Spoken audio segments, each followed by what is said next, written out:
Bonjour et bienvenue sur cette nouvelle vidéo. J'ai eu un commentaire me demandant un conseil par rapport à des livres que l'on peut étudier lorsque l'on débute dans le domaine du froid. Moi je trouve que c'est une très bonne idée et je m'exécute. Donc je vous propose ici un top 5 des livres qui me semblent les plus intéressants lorsqu'on est débutant. Bien sûr, cette liste n'est pas exhaustive, vous allez trouver un très grand nombre de livres sur le marché. Moi je vais essayer tout simplement de vous faire profiter de mon expérience. Donc je vous propose 5 livres ici, c'est pas un placement de produit. Vous pouvez trouver ces références très facilement sur internet chez n'importe quel vendeur de livres, mais aussi vous pouvez trouver ces ouvrages dans vos bibliothèques si vous êtes encore étudiant. Allez, on est parti pour le top 5 des livres à étudier lorsqu'on veut devenir frigoriste. Donc je commencerai par ceux qui me semblent entre guillemets les moins intéressants, même si au final ils sont tous très intéressants, et je finirai par celui qui me semble vraiment indispensable lorsqu'on veut devenir donc frigoriste. Donc sans grande surprise, je commence par le best-seller, par le livre on va dire qui est connu de tous. C'est le Mémotech Génie énergétique. Donc c'est un livre qui s'est vendu à plusieurs dizaines de milliers d'exemplaires depuis plus de 30 ans. Alors sachez que même si vous voulez devenir frigoriste, vous appartenez à une famille, c'est la famille du CVC, la famille du génie énergétique, et vous allez devoir donc développer des compétences transversales dans différents domaines, donc dans le domaine du chaud, du froid, de l'hydraulique, de l'aérolique, de la combustion, de la thermodynamique, du transfert de chaleur, de la régulation. Et de ce point de vue-là, le Mémotech Génie énergétique est un ouvrage quand même qui va vous permettre de vous accompagner tout au long de votre parcours de formation et vous apporter comme ça, au fur et à mesure de vos besoins, les compétences minimum dans chacun de ces domaines. Alors par curiosité, on va regarder rapidement le sommaire. Donc voici la page de garde, donc on l'a vu juste avant. Ici on a les co-auteurs de cet ouvrage. Et au niveau du sommaire, on va retrouver donc premier chapitre loi générale en génie énergétique avec un point sur les unités, les lois générales de la mécanique, donc les formules on va dire basiques, les lois générales de l'acoustique, de l'électrotechnique. Ensuite on va retrouver du schéma, donc du schéma en chauffage, en froid, en régulation, en électrotech. On va retrouver un joli chapitre sur la thermique et donc tous les transferts de chaleur, donc ça c'est très intéressant. Ensuite, on va retrouver un chapitre sur la mécanique des fluides, donc la statique des fluides, la dynamique des fluides, les circuits hydrauliques. On va parler aussi dans cet ouvrage de thermodynamique, du premier principe, du second principe, des calculs de puissance, des énergies échangées. Donc il y a une partie donc sur le cycle frigorifique avec la production de froid. On est aussi sur un chapitre au niveau des fluides frigorigènes. Il y a un joli chapitre aussi sur le diagramme de l'air humide, donc les différentes caractéristiques de l'air, les différentes évolutions de l'air dans une centrale de traitement d'air sur la base d'un fonctionnement hiver ou été, les droites de soufflage. Il y a un chapitre aussi sur l'acoustique, l'électrotechnique et un chapitre aussi intéressant sur la régulation. Allez, je reviens sur le slide et j'ai un cadeau pour vous. Donc j'ai deux Mémotech génie énergétique à offrir. Et donc je vais le faire sous forme de concours. Je vais poster prochainement dans l'onglet communauté, donc suivez bien ce qui va se passer. Donc un petit QCM sur la forme Kaut. Et les deux premiers qui arrivent donc à ce QCM, je leur envoie gratuitement donc un Mémotech génie énergétique. Voilà. Donc tenez-vous prêts et essayez de réviser un petit peu via déjà le contenu qu'il y a sur la chaîne YouTube. Il y a pas mal de choses. Allez, on est parti pour le deuxième livre. Donc c'est un ouvrage qui a été coécrit par Patrick Jacquard et Serge Sandre. Serge Sandre, c'est un collègue avec lequel je travaille et je suis très content de présenter son livre ici. Et donc le titre c'est La pratique de la climatisation et du chauffage thermodynamique. Donc là on est de moins en moins généraliste et on se focalise un peu plus sur les installations de type frigorifique. Et on va aller voir rapidement le sommaire de cet ouvrage. Et donc au niveau du sommaire, on retrouve donc la présentation des auteurs. On attaque tout de suite donc sur les fluides frigorigènes. Donc là vous voyez que c'est un livre quand même qui est un peu plus spécialisé dans le froid. Ensuite, on a le deuxième chapitre sur les systèmes autonomes. Donc on aborde les climatiseurs autonomes mobiles, les monoblocs de type Windows, les speed systems, les multi-speed systems, les armoires autonomes, les systèmes de type VRV ou DRV. Il y a un chapitre sur les centrales de traitement d'air. Ensuite, on a de la diffusion d'air, du refroidisseur de liquide, donc là c'est des systèmes à eau glacée, les machines à absorption. Et il y a un chapitre que je trouve très intéressant et que l'on ne trouve pas ailleurs en fin de compte, c'est le chapitre sur les tours de refroidissement. Donc vous savez qu'il y a certains condenseurs qui sont des condenseurs à eau qui sont refroidis donc avec un réseau hydraulique, et on a tout un chapitre qui est, moi je trouve, très bien développé, en particulier sur les dangers des tours de refroidissement avec la légionellose, tout l'aspect architecture et équipement donc des tours de refroidissement. Donc moi je trouve que ce livre est vraiment très intéressant sur cet aspect-là. Allez, on est parti pour le troisième livre. Et je serais pas honnête si je mettais pas le livre de Francis Cabeza, Les bases du froid, dans mon top 5. Moi, je trouve que c'est un livre vraiment très bien fait. Les schémas sont beaux. Les diagrammes aussi sont très explicites. Et il a surtout l'avantage de lier la théorie à la pratique. Et ça, on ne le trouve pas souvent dans les livres. Et donc, au niveau de la théorie, il va revenir sur tout le principe de fonctionnement des circuits frigorifiques. Et au niveau de la pratique, il y a vraiment un chapitre vraiment très intéressant sur la manipulation des fluides, sur les relevés de température, etc. Et moi, je trouve franchement que c'est un livre très intéressant lorsqu'on veut devenir frigoriste. On peut aller jeter un petit coup d'œil sur son site internet pour voir le sommaire du livre. Donc là, je suis sur le site d'Idafrio. Donc au chapitre 1, on va retrouver les bases de la physique du frigoriste, hein, l'énergie, puissance, température, pression. Donc ça, c'est vraiment des notions transversales à tous les métiers de l'énergétique. On va retrouver la notion d'hygrométrie, de changement d'état, de conservation de denrées. Chapitre 2, donc il nous parle des fluides frigorigènes, la famille des HFC, l'ammoniac, le CO2, les huiles frigorifiques. En chapitre 3, donc, ça sera l'étude du circuit frigorifique avec les caractéristiques et le comportement de tous les composants. Donc ça, c'est très intéressant.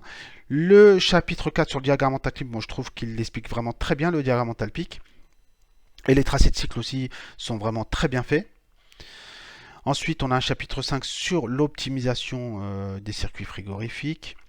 Les installations frigorifiques, de façon générale, donc les différents types, mono-étage, à détente directe, les différents équipements donc de type régulation à flotteur HP, la circulation de l'ammoniac, les soupapes de sécurité, enfin bref, c'est vraiment très très très complet.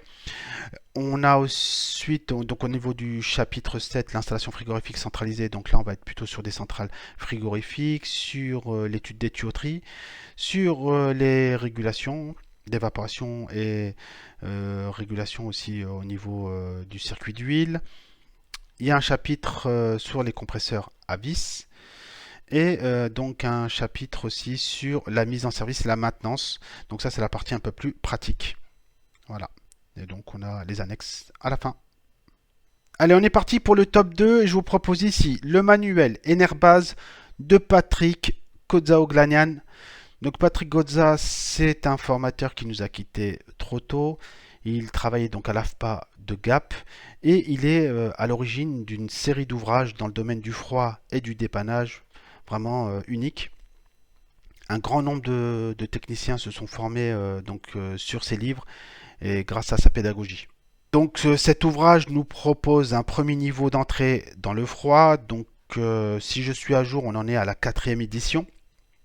Et je vous propose de voir le sommaire très rapidement. Alors moi je trouve qu'il a une pédagogie vraiment très intéressante puisqu'il va mettre en scène un frigoriste expérimenté avec un apprenti. Donc il va y avoir comme ça un jeu de rôle tout au long du livre avec des questionnements, des réflexions, etc. Et ça aide vraiment le lecteur à se poser les bonnes questions et à pouvoir construire au fur et à mesure les apprentissages tout en suivant de façon on va dire méthodologique les chapitres du livre. Donc dans un premier temps bien sûr il va faire des rappels, on va dire, avec des notions généralistes. Mais là, c'est vrai que c'est très axé froid. Hein. Donc, on est sur des phénomènes d'ébullition. Est-ce que l'eau bout à 100 degrés? La relation pression-température. Il introduit ici le manomètre de frigoriste avec la lecture des pressions de température sur le manomètre. Donc il parle du phénomène de condensation, il fait un point aussi sur le rôle des différents équipements, compresseur, condenseur, la différence entre un réfrigérateur et un climatiseur. Donc ensuite il met en exergue les climatiseurs de type système, le compresseur à piston, les condenseurs à air. Donc là il fait vraiment un point technologique vraiment sur tous ces équipements qui sont vraiment très intéressants. Et donc il finit à la page 166 par le circuit complet en fonctionnement normal. Donc ensuite il y a toute une étude des fiches signalétiques, donc en termes de puissance, au niveau des unités intérieures, des unités extérieures, le type d'huile par exemple sur l'unité extérieure, les puissances, les intensités, les tensions, les différents types de raccordements qui peuvent exister, avec un point très important sur les dénivelés et les longueurs de tuyauterie. Chaque chapitre, c'est ça qui est aussi intéressant, est finalisé par un QCM. Et ça, je trouve aussi que c'est une très bonne idée pour bien valider que le lecteur a bien compris les points importants du chapitre. Donc ensuite, il fait un petit point sur l'installation des split systems. Et il y a une belle partie sur justement l'analyse et donc le diagnostic des pannes d'un circuit frigorifique. Et il passe par les différents cas possibles, hein, la panne de la prédétente, la panne du détendeur trop petit, manque de fluide, évaporateur trop petit, condenseur trop petit. Enfin bref, il est vraiment très précis et je trouve que c'est un livre qui apporte des bases en termes de dépannage qui sont uniques. Et il termine son livre par un aspect un peu plus électrique avec les moteurs monophasés, la variation de vitesse des moteurs, les détendeurs électroniques. Et donc vous voyez, c'est ponctué souvent de petits exercices. Il y a aussi un chapitre sur la récupération des fluides frigorigènes. Et déjà à l'époque, même si le livre date un petit peu, on commençait déjà à mettre en place la récupération des fluides. Voilà. Et en top 1, donc s'il y a un livre que vous devez absolument avoir ou acheter, c'est le manuel du dépanneur de Patrick Cozza toujours. Donc il est dans la suite logique du manuel Enerbase qu'on a vu juste avant. Et le manuel du dépanneur en est à sa 6e édition. Donc moi j'ai réussi, enfin quand j'étais un peu plus jeune dans les années 90, à l'avoir à la première édition. Et donc j'ai travaillé dessus en autonomie et j'ai mis en place tout ce que je connais en froid. Et même au jour d'aujourd'hui, hein, pratiquement 20 ans, un peu plus de 20 ans après, j'y retourne fréquemment pour lire des chapitres que j'aurais pas bien digérés, etc. Et avec le recul, des fois, on lit pas les articles de la même façon. Et donc, moi, voilà, donc moi, s'il y a un livre qu'il faut avoir, qu'il faut acheter, c'est celui-là. Donc, malheureusement, il coûte un peu cher, je trouve, mais bon. C'est un investissement, hein, c'est un investissement. On peut acheter des téléphones à 500, 600 euros et mettre 100 euros dans un livre. Des fois, on a du mal. Donc, à un moment, il faut donner à chaque chose son poids et sa mesure. Donc, au niveau du sommaire, qu'est-ce qu'on peut dire sur le manuel du dépanneur? Donc Patrick Cozza fonctionne toujours sur le même principe. On aura affaire donc à un frigoriste expérimenté avec un apprenti. Donc il va avoir un jeu de questions, de réponses, de réflexions. Et donc ça, cette mise en situation, je trouve qu'elle est très intéressante pour pouvoir faire passer tous les chapitres en douceur. Mais on va retrouver malgré tout toutes les notions classiques du domaine du froid. Donc il va parler donc de la relation pression-température, du condenseur à air, de l'évaporateur à détente directe, la notion de surchauffe, il va parler aussi des détendeurs thermostatiques, donc la méthode de réglage, la notion de pompage. Ensuite, il va développer toute la partie dépannage, donc ça je trouve qu'il est très très fort à ce niveau-là, avec l'organigramme des pannes. Et donc il va balayer toutes les pannes avec les symptômes, le diagnostic, le résumé de la panne, donc détendeur trop petit, manque de fluide frigorigène, la notion de flash gaz, l'évaporateur trop petit, les clapets cassés, l'excès de charge, les incondensables. Donc là vraiment il est très exhaustif à ce niveau-là. Ensuite, donc il va rentrer aussi dans d'autres thématiques de dépannage. On est en termes de court cycle, on va parler du régulateur de capacité, des problèmes liés au démarrage, au niveau de la régulation aussi des condenseurs à air. Le jeu des 12 heures, ça c'est très bien aussi pour tout ce qui est problème de montage. Donc être frigoriste aussi, c'est savoir raccorder correctement les différents appareils en respectant un minimum de règles en termes de pente, de siphon, etc. Donc on est aussi sur du dépannage raisonné. Donc chaque chapitre aussi de la même façon est coupé avec des exercices, des QCM pour bien valider que toutes les notions ont été acquises. Donc il parle aussi du régulateur de démarrage, des problèmes de bulle. Donc vous voyez, il y a toutes les thématiques du froid qui sont abordées, hein. Donc il passe aussi sur l'aspect électrique, donc avec les moteurs monophasés, le dépannage électrique. Donc je trouve que c'est une partie qui est très intéressante sur le dépannage raisonné en électricité. Et donc ensuite, il aborde d'autres problèmes, les problèmes électriques divers, problèmes frigorifiques divers. Il parle un peu de froid commercial avec le dégivrage, les démarrages par tuning, donc comment on appelle ça, les enroulements séparés, les moteurs d'alandeur, les vannes présostatiques. Donc là, il passe un petit peu sur tout ce qui va toucher les circuits hydrauliques de refroidissement du condenseur. Donc là, on est sur l'hydraulique, notion de base, notion de perte de charge.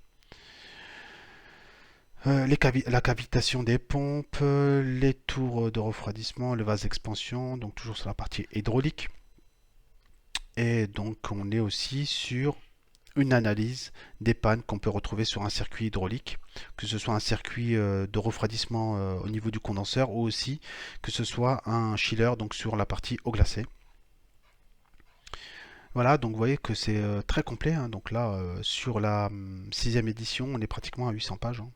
Donc là, il aborde aussi la thématique des pertes de charge, des pompes en série, en parallèle, la régulation des 23 voies, les problèmes liés au glycol, les pressostats différentiels d'huile, les nouveaux fluides. Donc là, ça date un petit peu tout ça, mais ça reste malgré tout intéressant, puisque c'est vrai que l'ouvrage a été écrit donc dans les années 90, donc du coup on est quand même sur des... là le 407 et le 410 ne sont pas des nouveaux fluides, hein, c'est plutôt maintenant des anciens fluides. Et voilà, donc on est à 813 pages. Alors j'ouvre une petite parenthèse pour les étudiants en BTS ou qui suivent en licence, en maîtrise ou en école d'ingénieur. Donc je vous propose Le froid industriel de Marie-France Terrier, honneur aux femmes, de Paul Rivet, Francis Meunier. Donc c'est un livre très axé sur le calculatoire, sur la thermodynamique, des circuits frigorifiques. Donc ça c'est réservé vraiment à un public universitaire. Si vous avez un petit peu de mal avec ce livre-là, moi je vous conseille un autre ouvrage sur le calcul, on va dire, académique et traditionnel. C'est un livre de Patrice Delcourt. Il ne paye pas de mine, hein, il fait une quarantaine, une cinquantaine de pages, mais je trouve qu'il est très bien fait. Donc c'est la CAO des installations frigorifiques.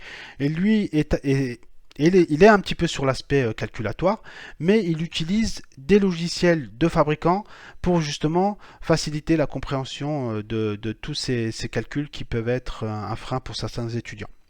Je ferme cette parenthèse avec une série de 5 ouvrages sur la thématique de la climatisation et du conditionnement de l'air. Donc c'est une série de livres qui a été rédigée par 3 co-auteurs, dont Jacques Bouteloup. Bon, c'est un collègue avec lequel j'ai la chance de travailler actuellement et qui est toujours en activité. Donc c'est une série de 5 ouvrages sur des thématiques comme le traitement de l'air.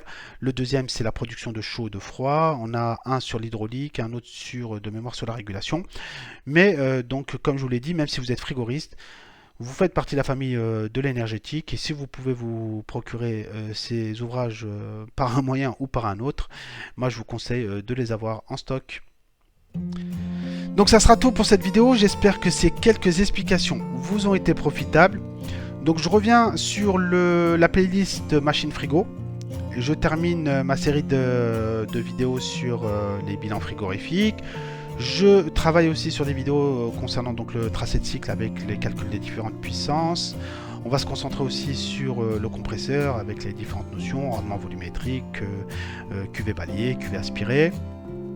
J'essaie aussi de développer un format moins de 2 minutes avec des vidéos pratico-pratiques en atelier et vous présenter des composants, des installations qui me semblent intéressantes, comme pour par exemple le compresseur scroll que j'ai posté il y a 2 ou 3 jours. Donc voilà, donc prenez soin de vous et je vous dis à tout de suite pour la suite. Ciao!